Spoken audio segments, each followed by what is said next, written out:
You ask Tiger to solve.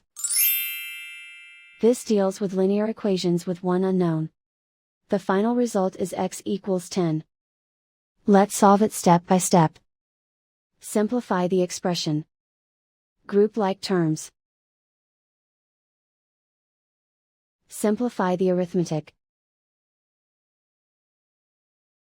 Expand the parentheses. Simplify the arithmetic. Expand the parentheses.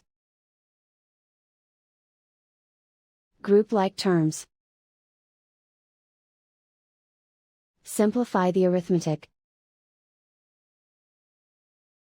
Group all constants on the right side of the equation. Subtract 16 from both sides.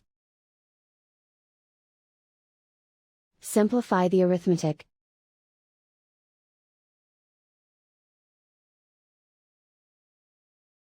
Isolate the x. Divide both sides by -2. Cancel out the negatives. Simplify the fraction. Cancel out the negatives.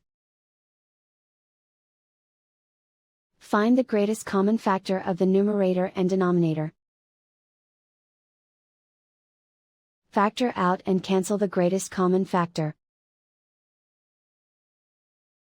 And so the final result is x equals 10.